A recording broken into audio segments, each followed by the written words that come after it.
नमस्कार. शासनच्या यूट्यूब चॅनलवर तुमचं खूप खूप स्वागत आहे. तर आताच्या घडीची सर्वात मोठी ब्रेकिंग न्यूज म्हणजे राज्य सरकारी कर्मचाऱ्यांना मोठा आर्थिक लाभासह निवृत्त वेतनाबाबत आजची मोठी बातमी.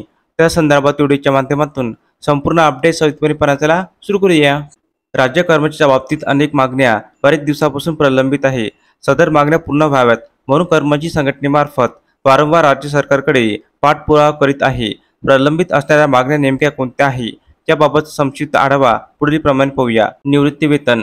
राज्य कर्मचाऱ्यांना जुनी पेन्शन योजना बंद करून एनपीएस पेन्शन प्रणाली सुरू करण्यात आली आहे.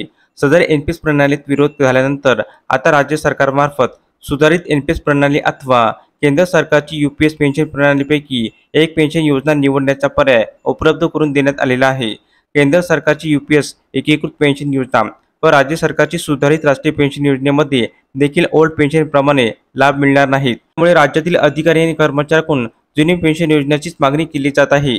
सेवानिवृत्त वय. देशातील निवृत्त वेतनाच्या वयाचा विचार केला असता केंद्र सरकारसह तब्बल 24 घटक राज्य सरकारने सेवानिवृत्तीचे वय हे 60 वर्ष इतके करण्यात आले आहे. राज्यातील गट अ ते गट ड संवर्गातील अधिकारी आणि कर्मचाऱ्यांचे निवृत्तीचे वय हे 58 वर्ष इतके आहे. तर गट ड मधील कर्मचाऱ्यांचे निवृत्तीचे वय हे 60 वर्ष इतके आहे. तर गट ड मधील कर्मचाऱ्यांचे निवृत्तीचे वय हे 60 वर्ष इतके आहे. वरील गट अ गट क संवर्गातील अधिकारी आणि कर्मचाऱ्यांचे वय हे केंद्र सरकार व इतर राज्य सरकारप्रमाणे 60 वर्ष करण्याची मागणी होत आहे. सुधारित वेतन श्रेणी.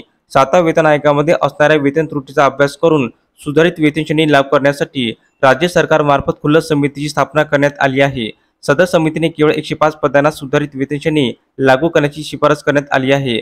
तर उर्वरित 337 संवर्गातील पदांना यामध्ये न्याय मिळाला नसल्याची सदर पदांच्या वेतन त्रुटीचा पुनर्विचार करण्याची मागणी कर्मचाऱ्यांकडून होत आहे. धन्यवाद.